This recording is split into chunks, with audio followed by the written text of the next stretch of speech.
Velkomin í innri hug íþróttarinnar með Emil Steinar. Markmiðið með þessa þáttum er að ég get hjálpa þér í gegnum daginn hvort þú sért í íþróttum, líkamsrækt eða út í hreyfingu. Til dæmis úti að labba, úti að hlaupa eða úti að hjóla. En aðalmarkmiðið er að þér líður vel og þú sért ánægður þar sem þú ert núna. Að þér líður ekki illa og að þér finnst þú vera einskis virði. Það er ekki satt. Allir eru mismunandi. Mitt markmið með þessum þáttum er að hjálpa þér, eins og ég sagði, í gegnum daginn. Líka að þú getur náð í mig hvenær sem þú vilt og tala við mig hvað er ángraði og að ég náði til þín á meðan þú ert að hlusta á þættina mína. Þá líður mér vel eða þér líður vel. En við skulum ekki tafa þetta lengra og við skulum skella okkur í þátt dagsins.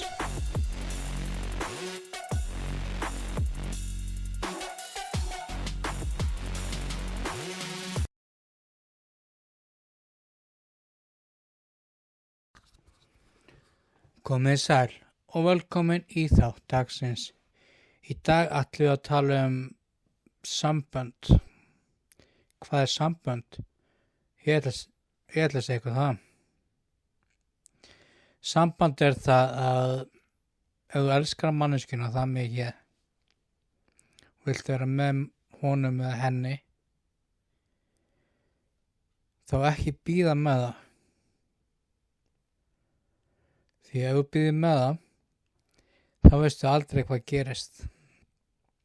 Hlutirnir er ekki það auðveldir og ég lærði það að erfiðan hátt. Ég er búinn að vera með manneskju núna í mínu lífi. Ég kynntist henni fyrir núna bráðum kannski ég kynntist ekki en byrjaði með frekar skulum segja fyrir 2 mánuðum næstkomandi. 1. ágúst verður komin 2 mánuðir. Ég er búinn að þekkja þessa manneskju held ég síðan 2021 eða fyrr, ég man ekki alveg. Já, ég veit það ekki, maður bara hugsar ekkert út í ástarlífi meðan maður er í íþróttum. En hún æfir sama íþrótt og ég. Hún æfir kraftlyftingar og frjálsar íþróttir. Og ég veit ekki af hverju ég fór að hugsa út í þetta. En síðan ég byrjaði með henni þá hafði nokkri hlutir opnað fyrir mér, opnað augun mín, meina ég, og hugan, að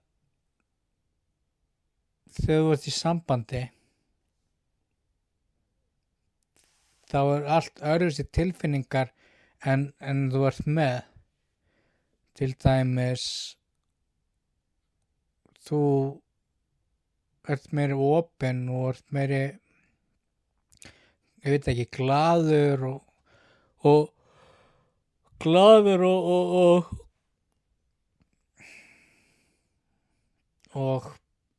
hamingjusamur. Fyrir mér þá hefur þetta ekki verið það auðvelt fyrir mig. Ég hef verið í samböndum áður og þau eru ekki enda vel og ég dró mig smá í hlé úr þessum málum og já, ég bara veit ekki af hverju. En kannski var maður bara hræddur að fara aftur út í að fara í sambandsmál. En hvað með það, mér finnst mér ganga betur eftir að ég byrjaði með henni. og það var svona upp og niður hjá okkur. Fyrstu 3 vikurnar voru erfiðar vegna þess að ég veit ekki hvað maður segja þetta en ég ætla að segja þetta samt að foreldrar hennar líka ekki vel við mig og það laðist rosa mikið á hana. Það laðist það mikið á hana að ég hafði rosa miklar áhyggjur af henni.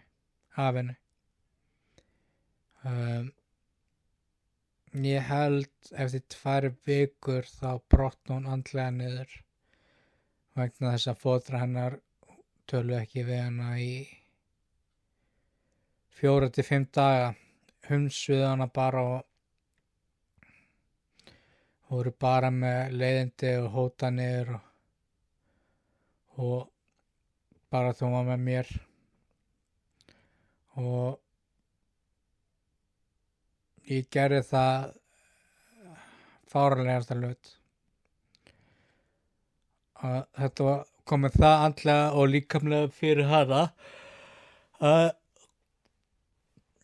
hún bað mig að vera bara vinur sinn og ég gat það ekki en af því að ég fann til með henni þá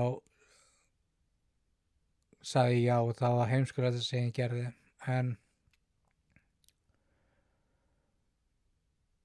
en ég gerði það bara svo þau myndi tala við hana aftur og núna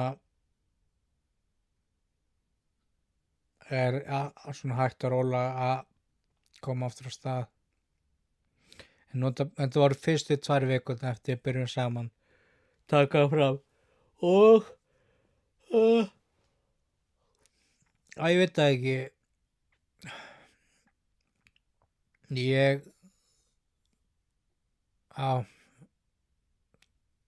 ég var ekki ánægður með niðurstöðunar svo aldrei þess að ég fekk stórt kvíðakast fannst bara eins og að ég gat ekki gert neitt og það lagðist hrikalega á andlega hliðina mína. Ég var leiðileg við vini mína, ég hvæsti á þau, ég var með leiðindaskap, ég var bara rosa leiðileg við þau og ég fekk að vita og það er kannski það sem ég vil sérstaklega ekki að gerist að ég sé eitthvað rosalega vini mína því ef ég er það þá missi ég vinskapinn og þá hætti að vera vini manns og það er eitthvað sem ég vil ekki gera.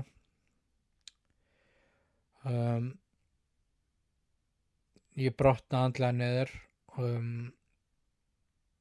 þegar ég fann til með henni og þetta var ósanngjarnt að hún fær ekki að ráða með hverjum og hún er með í sambandi og sko ekki henni ég grét og mér var illt í hjartanu vegna þess að ég vildi svo mikið hjálpa henni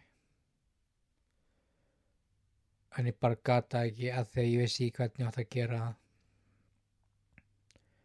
sem enda því að ég talaði við hana og reyndi að segja mína meiningu og mína hlið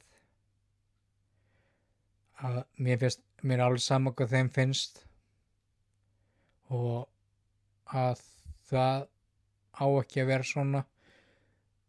Hún er 23 að vera 24 held ég, já, hún er 23 ára og það verður 24 núna í nóvember og hún er fullan manneskja, hún er ekki að láta foreldra sína ráða yfir hennar líf og með hverjum hún er með og hvernig hún er í kringum.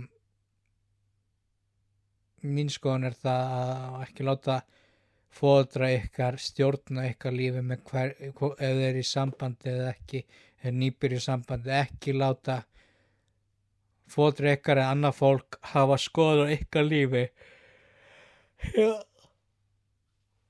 Þegar leið og þau gera það, þá getur þú ekki gert neitt það sem þú vilt gera.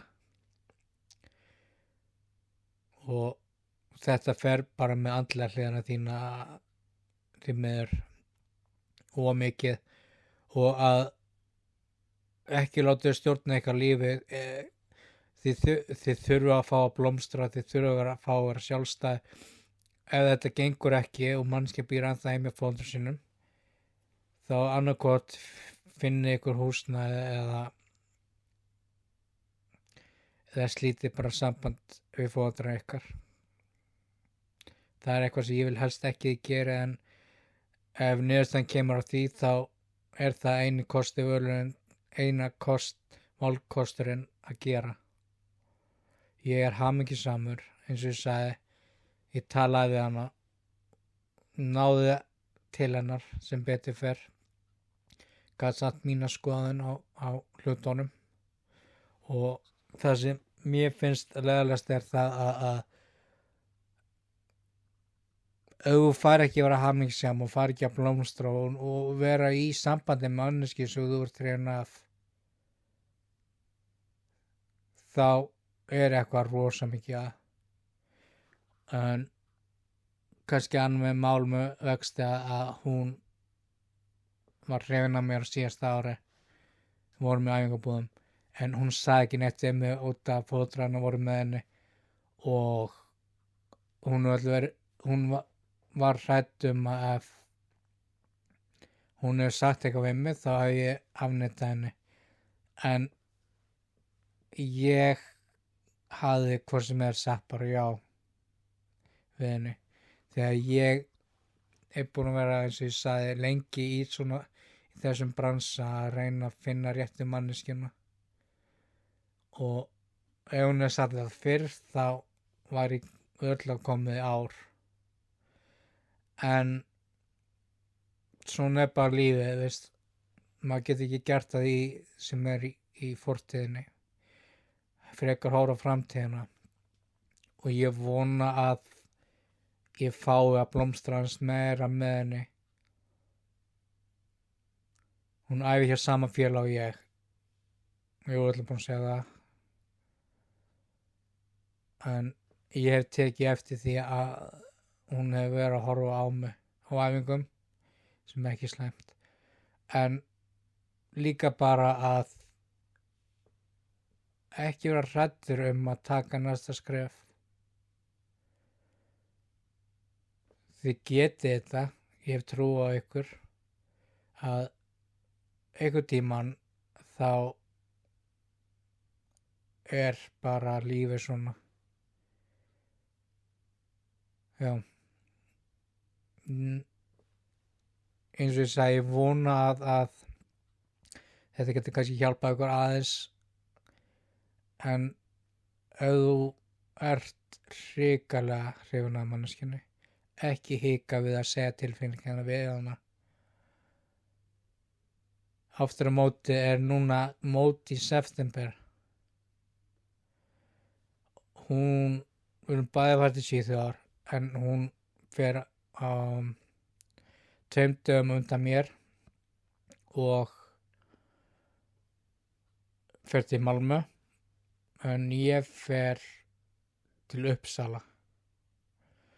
Og nýlega sagði ég við hana að ég hafði svo rosalega mikið vilja fara og fylgjast með hana keppa í kraftlyftingum, sýna stuðning, sýna henni að það er eitthvað sem styður baki á henni, því að foreldrar hennar neituðu að fara til Svíþjóðar út af því að þau get ekki fengið að hitt hana fyrir utan keppni og að þau get ekki verið með henni, eyða deginu með henni og mér finnst þetta aldrei leiðilegt og ég sem kærasti hafði viljað rosa mikið að fara og fylgjast með henni, keppa, fylgjast með henni. Ég rosa stoltur að hafa hana í mínu lífi og ég rosa stoltur af að hún hefur áhuga á þessum íþróttum alveg eins og ég. Og ég svo stoltur af henni hvað hún að skara sig mikið fram úr. Ég vildi bara að hún viti það að sama hvað gerist, sama hvað útkoman sama hvað hún ákveður í sínu lífi, þá ég þarna til staðar og stend við baki á henni. Ég elska hana það mikið að það var skrítið að segja þetta orð en ég elska að hafa svona manneskju í mínu lífi, ég elska hana út á lífinu að hún gefur sér tíma að tala við mig, hún gefur sér tíma í að vera í kringum mig, hún gefur sér tíma að svara skilaboðum frá mig, hún gefur sér tíma í það sem hún vill og ég gef henni þann tíma sem hún þarf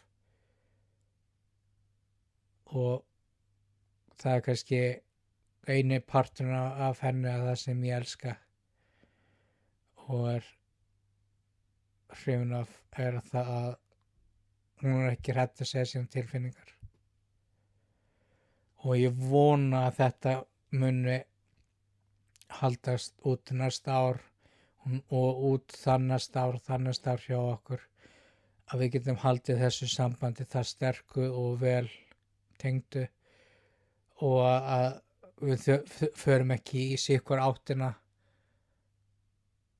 og ef hún að hlusta þetta núna þá langar við bara að segja þetta þú blóm í mínu lífi, þú stjörnurnar í skýinu og næturnar þú það sem kemur mér á stað í lífi mínu fram úr rúminu á morgnana og í rúminu á kvöldin þú það eina sem skiptir mínu máli og án þín hef ég ekki getað náð svona langt í þessum íþróttum af því að þú styður mig bæði líkamlega og andlega hliðarnar. Þú sýnir mér hvað að vera elskaður og þú gefur tíma að sýna hvernig á að elska sjálfa sig og sjálfa og elska manneskjuna sem þú elskar. Án þín væri ég ekki neitt og án mín væri þú ekki komin svona langt í þinni íþrótt. Þú allt sem ég hef viljað og allt sem ég hef leitað af. Svo ekki gefast upp á því sem fólk segir við þig. Ekki gefast upp á íþróttinu og ekki gefast upp að berjast við það sem þú vilt í þínu lífi. Hlutinni eru kannski þannig en ástin sigrar allt. Svo ég ætla ekki að hafa þetta lengra. Ég vona að þessi þáttur hjálpa ykkur og sagt mínu hlið. Þangað til næst, þetta Emil Steinar og þú varst að hlusta á Innri hug íþróttarinnar með mér. Takk fyrir daginn og vonandi sjá sér fljótlega aftur. Bye bye.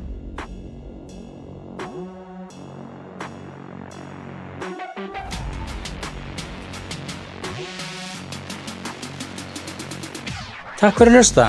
Ég skemmti mig konunglega en þú og mér fannst það voða fræðilegt sem ég var að tala í þættinum í dag. Ég vona líka að hann hafi hjálpað þér í gegnum daginn á meðan varst að hlusta á hann. En ég ætla ekki að hafa lengra og ég mun sjá þig í næsta þætti.